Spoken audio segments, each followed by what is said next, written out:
Israel, como povo de Deus, e nesta afirmação, a própria ontologia da afirmação, já teria o sentido de que para Israel, a fonte de esperança deveria ser o autor de Israel como nação.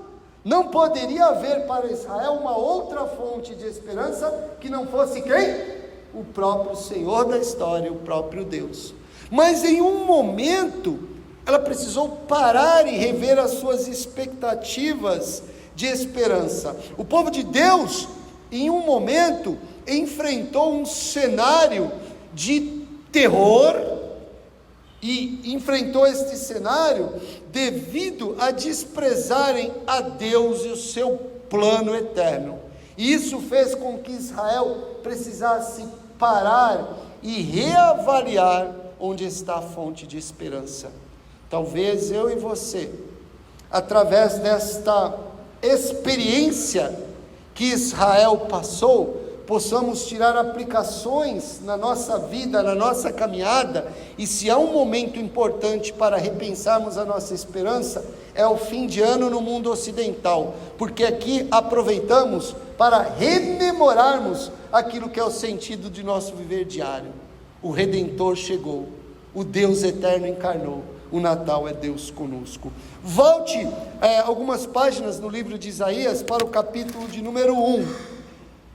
Vá até o verso 2, e olhem só o pano de fundo que estava cercando a história de Israel, aproximadamente 750 anos antes da chegada de Jesus. A estrutura do mundo, a estrutura da cultura em Israel, o que estava acontecendo em Israel. Olhem que texto profundo, prestem atenção nos detalhes. Capítulo 1 de Isaías, verso de número 2. Ouçam, ó céus. O tom da palavra profética de Isaías é um tom de seriedade, de que aquilo que ele vai falar deve transpor aquela realidade terrena, mas deveria chegar até o trono da graça de Deus. Ouçam, ó céus, preste atenção. É algo sério que o povo precisava transformar e trabalhar naquele momento. Preste atenção, ó terra, assim diz o Senhor: os filhos que criei e dos quais cuidei se rebelaram contra mim. Até mesmo o boi conhece o seu dono, e o jumento reconhece o cuidado do seu senhor. Mas Israel não conhece o seu Senhor. O meu povo não reconhece meu cuidado por ele. Ah, como é pecadora esta nação, sobrecarregada pelo peso da culpa. São um povo perverso, filhos corruptos, que rejeitaram ao Senhor, que desprezaram o santo e deram as costas para ele. Porque continuam a atrair castigo sobre si, vão se rebelar para sempre. A sua cabeça, Israel, está ferida, e o seu coração está enfermo. Estão machucados da cabeça aos pés, cheios de contusões, vergões e feridas abertas, e não há ataduras, nem óleo para dar alívio. Sua terra está em ruínas, suas cidades foram queimadas, estrangeiros saqueiam seus campos, e diante de vocês destroem tudo que vem pela frente. Queridos, este cenário é um cenário do Walking Dead. Alguns de vocês já assistiram, eu não assisti. Assisti um capítulo ou outro, um pedacinho aqui ou ali. Aquele cenário de terra devastada, de zombies andando sobre a terra. Não há esperança, não há vida, você não encontra uma flor. A terra e a natureza, aparentemente, neste momento, estão devastadas, diante de decisões errôneas e erradas, que o próprio povo de Deus tomaram diante de Deus. Então esse cenário de rejeição traz à tona a injustiça que está reinando nesses dias, a idolatria e desobediência a Deus. Será que isso faz sentido nos nossos dias? Talvez, olhando para o nosso contexto aqui no Urbanova, isso não se encaixe. Eu não teria autoridade e nem coragem de dizer, olhando para esses condomínios, que estamos em terra desolada. Mas naqueles dias a terra estava desolada, era um cenário de tremendo terror em todos os sentidos. E aí pergunto eu para você, e faço essa pergunta ao meu próprio coração: em um momento de desesperança, onde você vai calcar os seus pés e procurar uma ponte, um platô que vai te levar a uma grande fonte de esperança? Melhor, não a uma grande fonte de esperança, a uma única fonte verdadeira e absoluta de esperança. E aí você pode retornar às vozes que ressoam em seu coração ao final de ano e fazer novamente a pergunta: onde eu tenho encontrado esperança em meio às minhas lutas, em meio à minha caminhada? Onde eu vou esperançar? Onde eu vou, não se usa muito este verbo, expectar. Onde eu vou depositar as minhas expectativas? É muito fácil no final de ano, quando a gente entra num shopping center, a gente expectar o nosso coração em tantas coisas que nos são oferecidas e que na maioria das vezes nós não precisamos. Vem aí o PlayStation 7, eu nem sei em que número se encontra no momento, é o 5, já me deram a dica que é o 5, eu não vejo a hora de sair o 6, o 7, interessante que no Japão, se eu não estiver errado, vocês podem me corrigir, quando é lançado um iPhone, as pessoas passam 3, 4 dias na fila para comprar um iPhone. E aí eu volto à pergunta: onde você tem esperançado o seu viver, a sua forma de agir e interagir com a própria vida? Onde você vai esperançar? Conta-se uma fábula que em um momento de muita crise na Inglaterra, um mago de nome Merlin jogou uma magia em uma espada chamada Excalibur, e essa espada ela tinha poderes nela, e foi adicionada uma rocha, e ali eles esperavam e esperançavam e expectavam alguém que surgisse, que conseguisse tirar da rocha a Excalibur. Surgiu um jovem de nome Arthur, de não muita prosperidade ao seu entorno, de não muito network, e a Disney relata isso com um rei minguado, sem muitas expectativas, e quando coloca a mão em Excalibur tem uma conexão de vida com ele, e ele tira a espada da rocha, e ali ele traz um tipo de esperança para a Inglaterra, que sofria grandes ataques dos saxões alemães e dos holandeses. Interessante que a priori, na lenda, eles conseguiram encontrar ali esperança, mas esperança caiu por terra em um breve momento, porque aquele rei Arthur tinha qualidades, mas também tinha o quê? Limitações, características negativas. Só uma delas eu quero dizer: ele era um tanto quanto ingênuo. Ele era um tanto quanto ingênuo em relação à própria esposa e um súdito da Távola Redonda. Ele não conseguia enxergar essas relações que estavam ao seu lado. E aí o que acontece? A armadilha do Ocidente. O Ocidente tenta criar heróis dia após dia no nosso viver. Quantos de vocês, inclusive eu, não abriram um sorriso daqui a aqui diante do novo presidente dos Estados Unidos? Sim ou não? Não ficamos felizes? Expectativa. E não estou dizendo que nós, como povo de Deus, não precisamos orar e pensar a respeito daqueles que estaremos usando num Estado democrático de direito, se aproximam mais perto daquilo que Deus tem preparado para o seu povo. Mas eu estou dizendo que todos esses heróis do Ocidente têm os seus calcanhares de Aquiles. Nós ocidentais somos tendenciosos a buscarmos heróis funcionais. O maior deles é o dinheiro. O dinheiro não resolve os problemas da nossa alma, mas, como já falei muitas vezes aqui, nos leva para tomar café em Paris.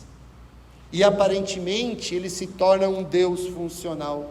Nós estamos acostumados a buscarmos esses super-heróis temporários que trabalham apenas a superfície dos nossos desafios existenciais.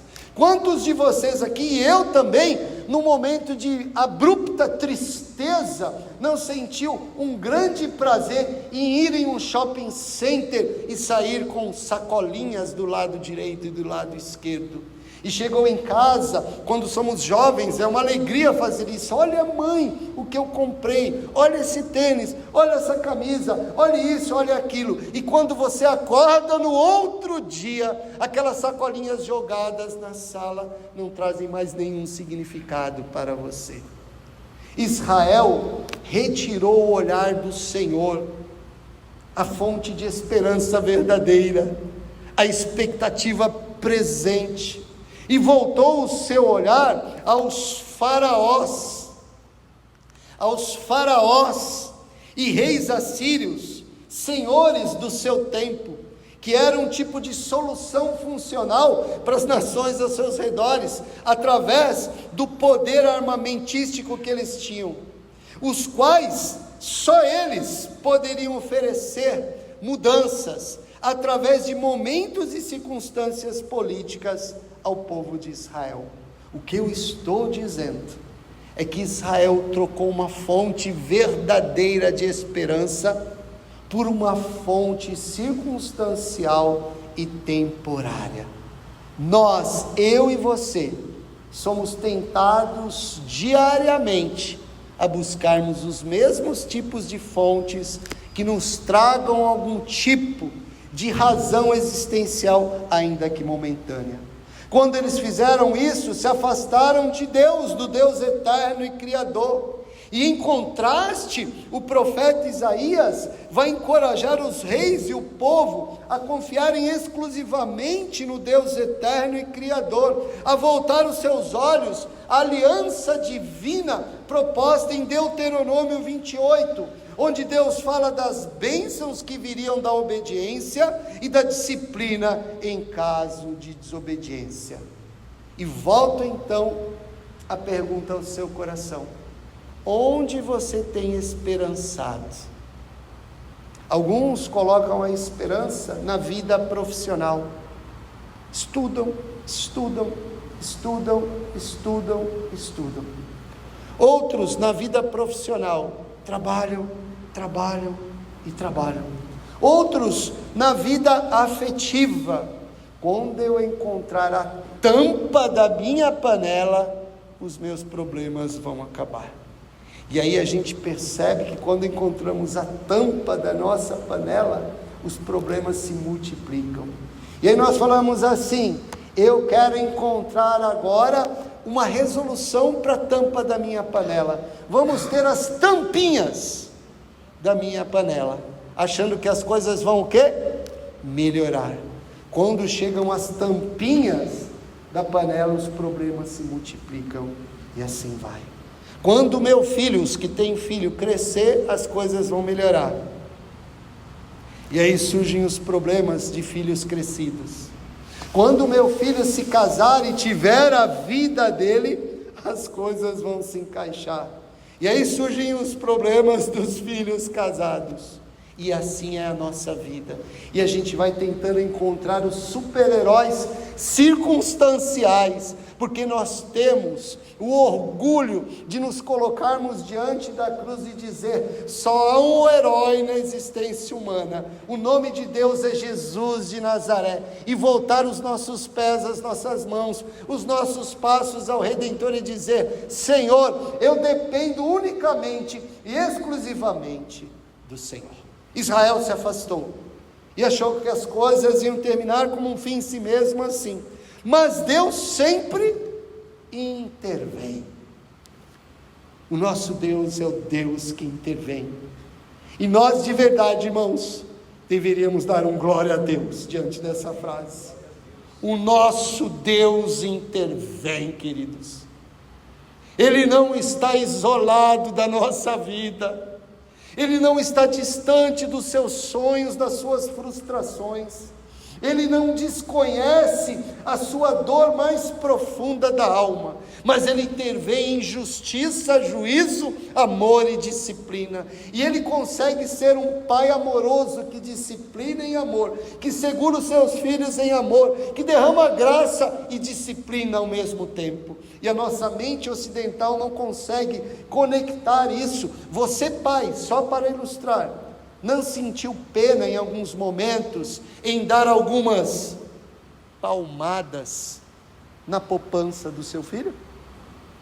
Os que ainda fazem e usam esse princípio bíblico de educação, princípio bíblico de educação, não ficam às vezes martirizados intelectualmente, cognitivamente, e às vezes com peso no coração, porque você dá algumas palmadas na poupança do seu filho desobediente, indisciplinado, e aí você vai para o seu quarto e liga o seu televisor que está no seu quarto, não deveria estar ali, e aí você vê a Ana Maria Braga ou a Fátima Bernardes levando um pseudo doutor, cada um tem a sua compreensão aqui, dizendo que essa criança que levou uma chinelada na poupança vai crescer com síndrome de transtorno de medo de Havaiana. Transtorno de medo de Havaiana. Toda vez que a criança ver uma Havaiana, ela vai começar a entrar numa possível convulsão, lembrando das horrorosas havaianadas que levou no seu popozão. E a gente entra em crise. Estou falhando, estou fazendo o que Deus espera. Mas precisamos saber que Deus intervém. E o Senhor, sendo fiel e justo, intervém em meio ao sofrimento de Israel. Ele disciplina, como eu coloquei, mas traz consolo, apontando para uma restauração e uma nova ordem. Deus promete então a Israel um rei diferente, porque aquele rei da linhagem nos dias de Isaías não está dando conta. Aquele rei não confia plenamente no Senhor e procura esperança e refúgio nos reis ao seu redor. Deus então promete um rei diferente, não apenas um rei terreno da linhagem de Davi, mas um Messias, o servo de Deus, que vai inaugurar e inaugurou uma nova era em Cristo Jesus. O grito de Isaías então é: as trevas se renderão à luz, a profecia iluminará a esperança de Israel, a esperança do povo de Deus, a esperança da igreja de Jesus, a esperança dessa comunidade de fé, a minha esperança, a sua esperança. Glórias ao nosso Deus. Esse é o nosso rei, esse é o nosso Senhor, Ele está aqui. O rei prometido a Israel já viveu, venceu a morte, ressuscitou, está vivo e está na sua vida, na minha vida, e esta noite Ele quer transformar a sua vida, a minha vida, em alguém que encontra na fonte eterna, na fonte verdadeira, na fonte que não se esgota, expectativa, esperança e sentido para viver. Verso 4 do capítulo 2, o povo que andava em escuridão verá uma grande luz, pois tu quebrarás o jugo de escravidão que os oprimia. Do verso 2 ao verso 4 do capítulo 9. Do verso 2 ao verso 4 do capítulo 9. Então podemos chegar ao centro da profecia desse Deus que intervém. Ele vai dizer àquele povo: um menino nos nasceu, um filho nos foi dado. O governo estará sobre os seus ombros, e ele será chamado de maravilhoso, conselheiro, Deus poderoso, Pai eterno e príncipe da paz. No capítulo 6 diz que no ano do rei Uzias, verso 1 do capítulo 6, no ano do rei Uzias, eu vi ao Senhor. E aquele tempo foi aproximadamente 50 anos de prosperidade para Israel. Então surgia um bom rei, o Senhor abençoava. Surgia um mau rei, a mão do Senhor pesava. Aquele contraste. O povo de Israel, então, neste momento, está longe do Senhor, devido à rebeldia do coração, devido à desobediência, devido ao desapego à fonte eterna de vida. E o Senhor está profetizando. Ele está profetizando: um menino nos nasceu, um filho nos foi dado, o governo estará sobre os seus ombros, e ele será chamado de maravilhoso, conselheiro, Deus poderoso, Pai eterno e príncipe da paz. Em contraposição à angústia que Israel haveria de experimentar. E por que haveria de experimentar?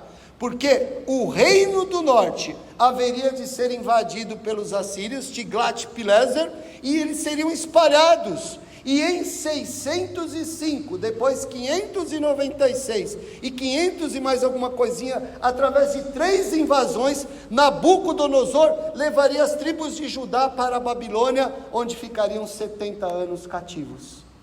Seria um tempo de desesperança, mas o Senhor está dizendo: eu vou intervir, e eu vou lançar um rei, que trará a vocês a esperança futura e gloriosa, que todo o povo de Deus haverá de experimentar na pessoa do Messias, o bendito rei que reinará sobre todas as coisas.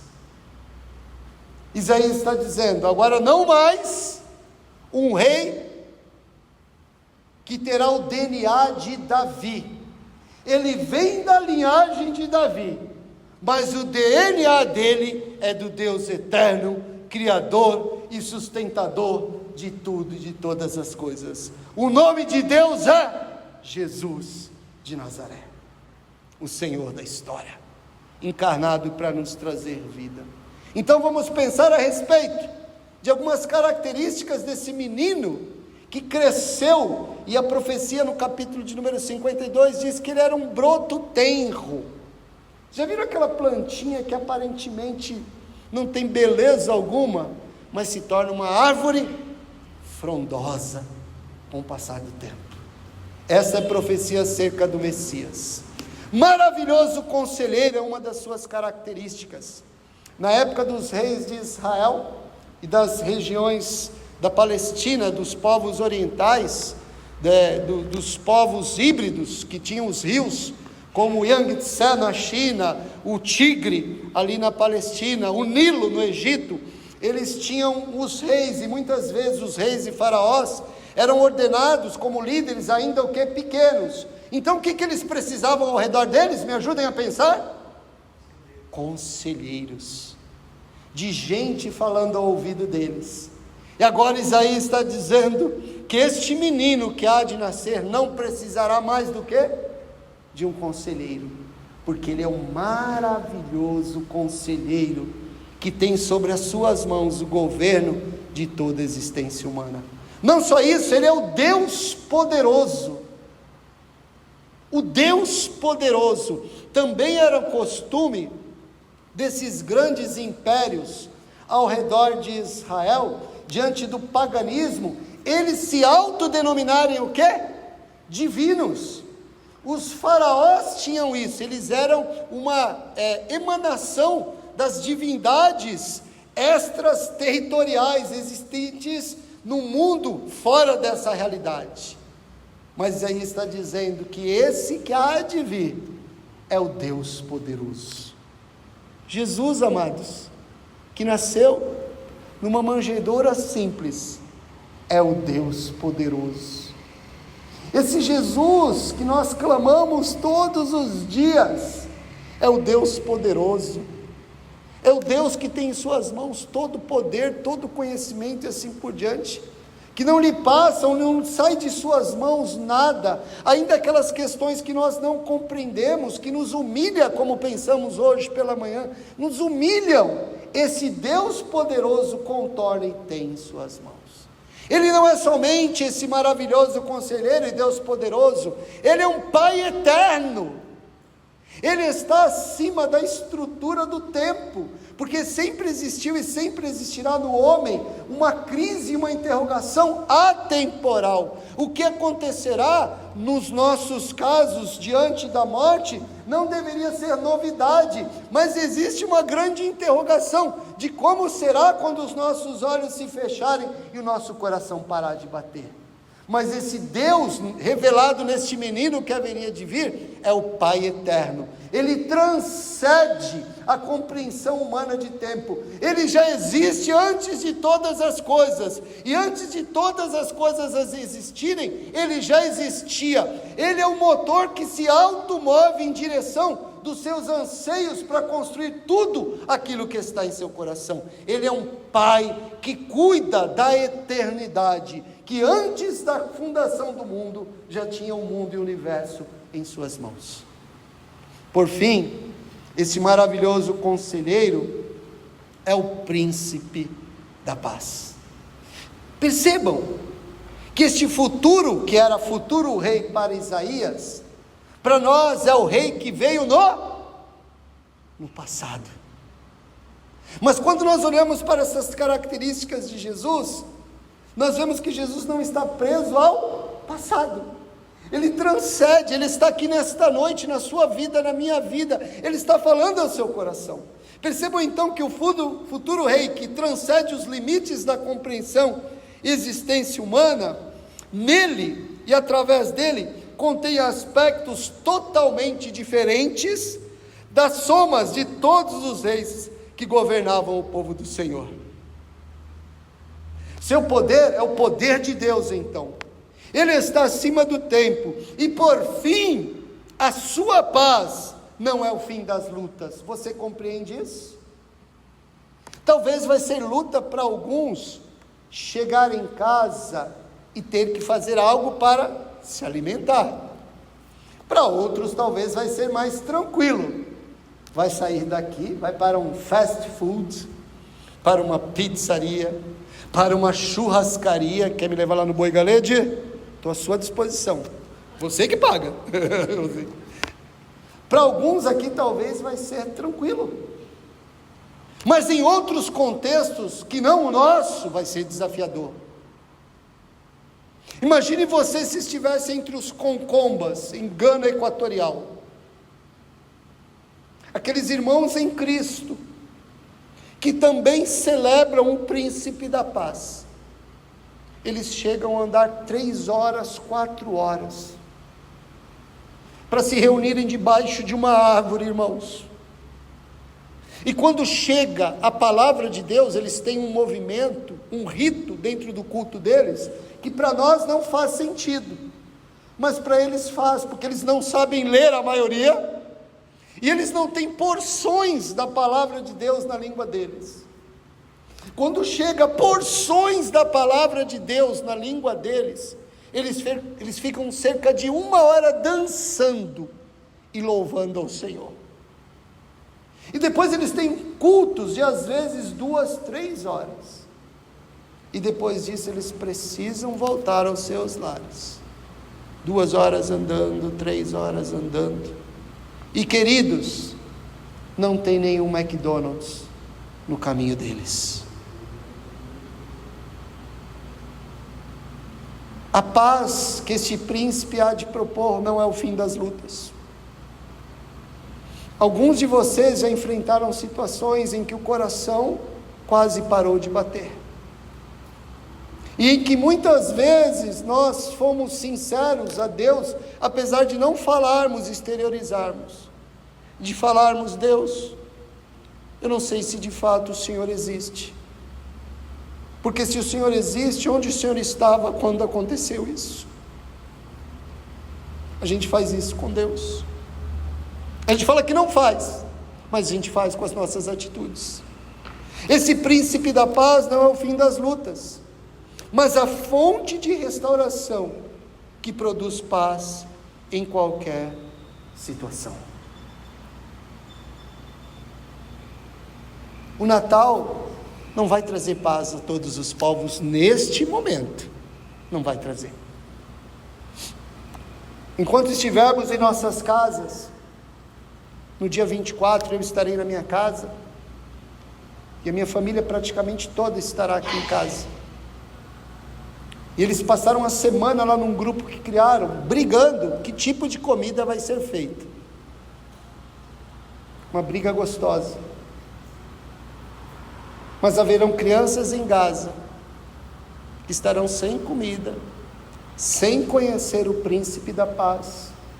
E com medo, não estou fazendo juízo de valor, de cair uma bomba sobre suas cabeças.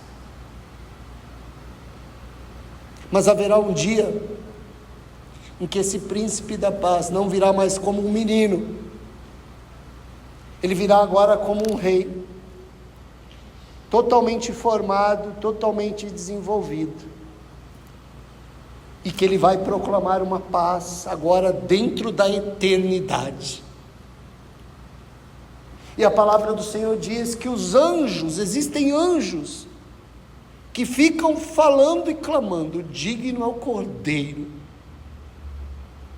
de receber a honra, a glória, a força e o poder. Onde você tem expectado a sua caminhada? O que é importante de verdade? Não o que você transmite para os outros que é importante, mas o que é importante dentro do seu coração neste final de ano. Quem se sentará no trono do seu coração? Quem governará o nosso casamento, o nosso namoro, os nossos abraços fraternais, o que falamos um para o outro? Quem governará nossa conta corrente? Quem governará o nosso tempo como comunidade, ou a ausência de tempo como comunidade? Quem está sentado no trono do seu coração hoje, agora, exatamente 7h30 da noite? Quem está no centro do seu coração? É o Cristo Rei ou outro herói passageiro? O rei Arthur, na fábula, passou, e outro tomou o lugar dele, Em que áreas de sua vida você ainda busca um rei humano, ou um dispositivo de confiança, em vez de submeter-se ao menino, que já foi coroado com uma coroa de espinhos, como rei e senhor da história, mas que voltará e reinará eternamente? O Cristo único e Senhor, servo, soberano, que tem o direito de reinar em seu coração. E aí eu quero exortar você, e a mim mesmo, que ele não seja apenas um conceito, mas uma pessoa em suas relações afetivas, em suas motivações mais profundas, enfim, no senhorio do seu viver. Por isso, nessa noite, querido e querida, aproprie-se da graça de Jesus de Nazaré e dê um brado de vitória, bendito seja para sempre o nome de Jesus, o nosso Senhor. Bendito, que este mês, queridos, e início do mês que vem, você encontre espaço em seu coração para pensar sobre o bendito, que você encontre os caminhos que o levem à fonte de esperança, de expectativas concretas, e de que você, ainda que nós não consigamos entender isso, se ainda não o fez, abra o seu coração falando: Pai, este é o teu lugar de honra que é dado ao Senhor Jesus, lugar de reinado que é dado ao Senhor da vida, e que nós que aqui estamos, que já testemunhamos através também das águas, que vivemos para o bendito, possamos sair daqui restaurados em nossas expectativas, nos nossos sonhos e valores, afirmando que Ele é o Senhor do nosso viver.